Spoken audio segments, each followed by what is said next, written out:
আসসালামু আলাইকুম ওয়া রাহমাতুল্লাহ। সম্মানিত দর্শক এবং শ্রোতা যারা আমাকে দেখছেন, আমাকে ফলো করছেন এবং শুনছেন। সবার উদ্দেশ্যেই আজকে এমন একটি বিষয় নিয়ে আপনাদের সামনে উপস্থিত হয়েছি যা বাংলাদেশের বর্তমান যে অন্তর্বর্তীকালীন সরকার গঠিত হয়েছে যার ভিত্তিতে সেই জুলাই আগস্ট যে গণঅভ্যুত্থান, যে রক্তঝরা এক মর্মান্তিক ইতিহাস, এক সংগ্রামী আলেখ্য যেটি আমাদেরকে একটি নতুন স্বাধীনতা এনে দিয়েছে, যাকে আমরা বলছি দ্বিতীয় স্বাধীনতা। সেই দ্বিতীয় স্বাধীনতায় যারা শহীদ হয়েছেন, এই শহীদ আসলে কতজন? কারাই বা শহীদ হয়েছেন? এই পরিবারগুলোর কি অবস্থা? যারা শহীদ হয়েছেন তারা কেমন ছিলেন? তাদের পারিবারিক অবস্থাই বা কি? যারা সন্তান হারিয়েছেন, কেউ বাবা হারিয়েছেন, তাদের অবস্থাটা আসলে কি? এই বিষয়গুলো সংরক্ষিত কোথাও কি আছে? কে এদেরকে সংরক্ষণ করবে? এই শহীদদেরকে একটা জায়গায় এনে রাখা, তাদের স্মৃতিকে সংরক্ষণ করে রাখা, এই কাজটি আসলে কার? কাজটি আসলে কার? বর্তমান প্রেক্ষাপটে এটি আরেকটি বড় প্রশ্ন।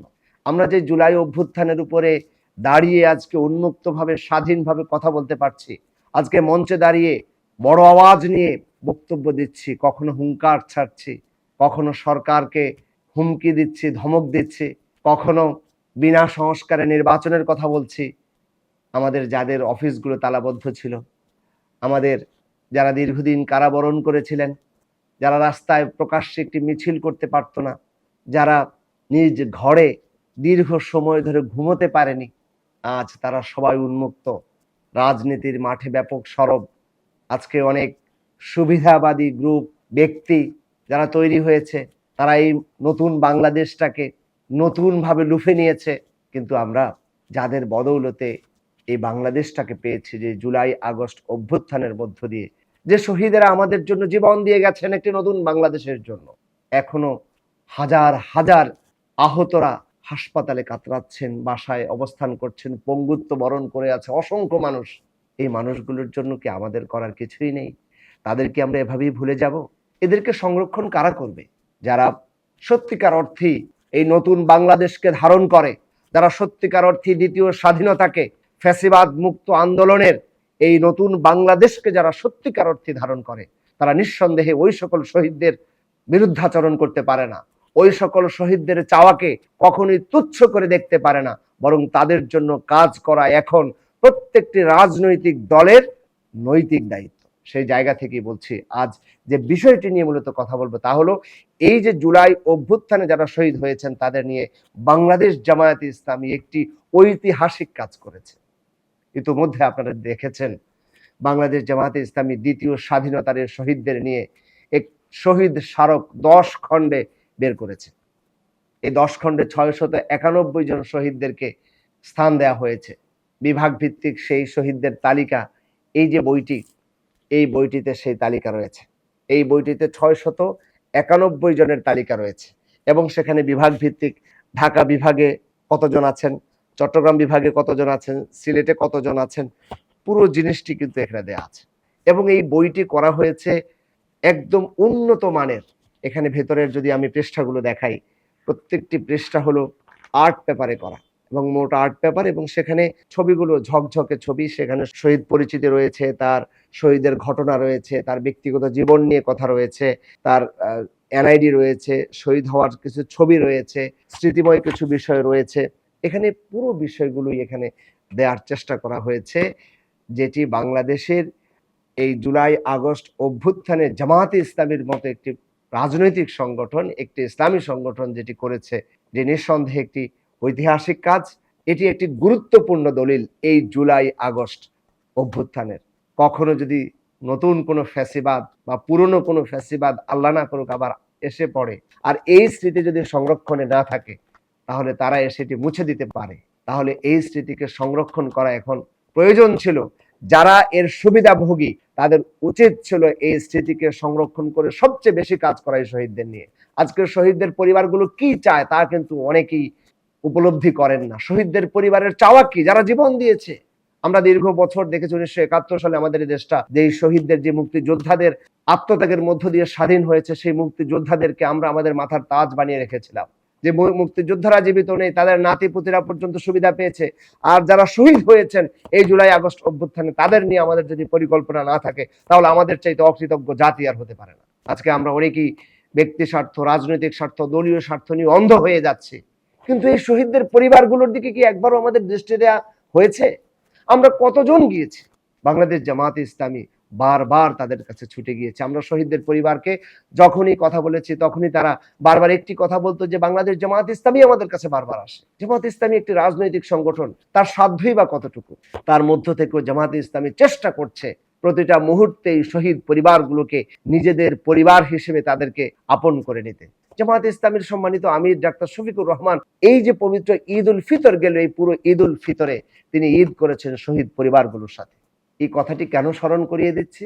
আজকে শুধু জামায়াত ইসলামী ছাড়া আরো তো রাজনৈতিক দল রয়েছেন যারা বাংলাদেশের নতুন করে ক্ষমতায় আসার জন্য সকল বন্দোবস্ত ইতিমধ্যে করে ফেলেছেন, প্রত্যেকটা সেক্টরে তাদের লোককে বসিয়ে দিয়েছেন বা বসানোর চেষ্টা করছেন।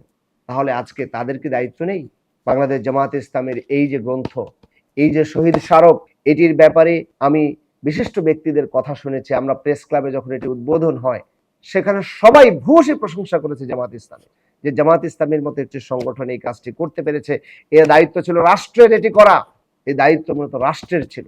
রাষ্ট্র গ্যাজেট প্রকাশ করেছে শহীদদের, কিন্তু সেখানে পূর্ণাঙ্গ শহীদ এখনো আসেনি। জামায়াত ইসলামী যে 691 জন এই 10 খণ্ডে স্থান দিয়েছে, এর বাইরেও আরো কাজ চলছে, সারা দেশব্যাপী জামায়াতের টিম কাজ করছে। আমরা খুঁজে খুঁজে জামায়াতে ইসলামী প্রত্যেকটি শহীদকে ইনশাআল্লাহ নিয়ে আসার চেষ্টা করছে এইরকম ভলিউমের মধ্যে, যার মধ্য দিয়ে সকলে উপকার পাবে এবং এই শহীদ পরিবারগুলো নিঃসন্দেহে তাদের একটি স্বীকৃতির যে জায়গা, সেই জায়গাটি নিশ্চিত হবে বলে আমরা মনে করি। 1971 সালের মুক্তিযুদ্ধের সময় আমাদের শহীদদের সংখ্যা নিয়ে আমরা বিভিন্ন রকম কথা বলি, 30 লক্ষ না কত, এটা নিয়ে নানা ধরনের বিতর্ক এবং প্রশ্ন উত্থাপিত হয়। কিন্তু এই প্রশ্ন উত্থাপিত হতো না যদি স্বাধীনতার এতটি বছর পার হওয়ার পরেও মুক্তিযোদ্ধাদের সঠিক তালিকা তৈরি হতো। যারা শহীদ হয়েছেন মুক্তিযুদ্ধের সময় তাদের যদি একটি এরকম সংগ্রহশালা থাকতো, তাদের নাম ধরে ধরে প্রত্যেকটি এলাকায় এলাকায় যদি মুক্তিযোদ্ধা শহীদ যারা তাদের তালিকা করা হতো, তাহলে আজকে কিন্তু এই কথা আসতো না। আজকে আমরা তো মনে করি এই মুক্তিযোদ্ধাদের নিয়ে যারা রাজনীতি করেছে তারা মুক্তিযোদ্ধাদের উপরে ইনজাস্টিস করেছে, তারা এই মুক্তিযুদ্ধের শহীদদের নিয়ে যারা রাজনীতি করেছে তারা মুক্তিযুদ্ধের শহীদদেরকে অপমান করেছে। কেননা তাদের নিয়ে তারা কোনো সংরক্ষণ করেনি, কত সংখ্যা কারা আছে, হয়তো এমন অনেকেই আছেন যাদের তালিকা আমাদের কাছে নেই। প্রকৃত মুক্তিযোদ্ধা শহীদ হয়েছেন তাদের তালিকা রাষ্ট্রের কাছে নেই। 1952 সালের ভাষা আন্দোলনের ক্ষেত্রে সেম একই রকম আমরা দেখেছি যে আসলে কি সুনির্দিষ্ট কোনো তালিকা আছে, কতজন স্পেসিফিক শহীদ হয়েছেন সেই তালিকা কি কোথাও সংরক্ষণে আছে তাদের জীবনী, যে না এটাই ছিল অ্যাকুরেট? আলহামদুলিল্লাহ বাংলাদেশ জামায়াত ইসলামী এই কাজটি করেছে, এটি প্রশংসার দাবিদার। যুগান্তরের সম্মানিত সম্পাদক কবি আব্দুল হাই শিকদার ওই দিনের প্রোগ্রামে এই কথাটি বলেছেন, উদ্বোধনী অনুষ্ঠানে যখন এটি স্মারক উন্মোচন হয় সেখানে এসে বলেছেন জামাত ইসলামী একটি ঐতিহাসিক কাজ করেছে যেটি রাষ্ট্রের করা উচিত ছিল। 1971 মুক্তিযুদ্ধের শহীদদের তালিকা নেই, 52 ভাষা আন্দোলনের শহীদদের স্পেসিফিক কোনো তালিকা নেই, কিন্তু জুলাই আগস্ট অভ্যুত্থানের এই কাজটি নীরবে নিভৃতে জামাত ইসলামী যেভাবে করেছে, এটা শুধু প্রশংসা করলে জামাত ইসলামের এই কাজকে শেষ করা যাবে না। আমি মনে করি সরকার এবং যারা এই জুলাই আগস্ট অভ্যুত্থান নিয়ে কাজ করছেন তাদের জামাত ইসলামের এই কাজটিকে রাষ্ট্রীয়ভাবে এটিকে গ্রহণ করে একে সরকারি ভাবে একে সংরক্ষণ করা দরকার, যাতে আগামী দিনে শহীদ পরিবারগুলো তাদের পরিচয় দিতে গিয়ে কোনো দ্বিধা বা সংকোচে না পড়ে, অথবা যারা শহীদ হয়নি এমন কেউ এসে জুলাই আগস্টের শহীদ দাবিদার করে কোনো অনৈতিক সুবিধা নেওয়ার চেষ্টা করে। আমরা বিশ্বাস করি বাংলাদেশের সরকার, রাজনৈতিক দলগুলো তাদের রাজনৈতিক ফায়দা হাসিলের চেয়ে তারা এই শহীদ পরিবারের প্রত্যেকটি সদস্যকে যারা এখন সবচেয়ে কষ্টে আছে তাদের পাশে দাঁড়ানো দরকার, তাদের প্রতি সহযোগিতার হাত বাড়িয়ে দেওয়া দরকার এবং তাদেরকে আপন করে নেওয়ার মধ্য দিয়ে আগামীর বাংলাদেশ কেমন হবে, এই শহীদ পরিবারগুলো কি চায় সেই চাওয়াগুলোকে বাস্তবায়ন করার মধ্য দিয়ে আগামীর বাংলাদেশকে যদি গঠন করা যায় তাহলে কোনো নতুন কোনো ফ্যাসিবাদ বাংলাদেশে আর উত্থান ঘটতে পারবে না। আমরা আশা করি জামায়াত ইসলামীর এই জিনিসটিকে ধারণ করে আগামী দিনের বাংলাদেশের প্রত্যেকটি রাজনৈতিক দল, প্রত্যেকটি সংগঠন শহীদ পরিবারের পাশে দাঁড়াবে, এই শহীদদেরকে ধারণ করবে, শহীদদেরকে সংরক্ষণ করার জন্য আরো যা যা প্রয়োজন এসব কিছু তারা উদ্যোগ নেবে, এই আশাবাদ ব্যক্ত করে সবাইকে আবারও ধন্যবাদ জানিয়ে আমার কথা শেষ করছি। আসসালামু আলাইকুম রহমতুল্লাহ।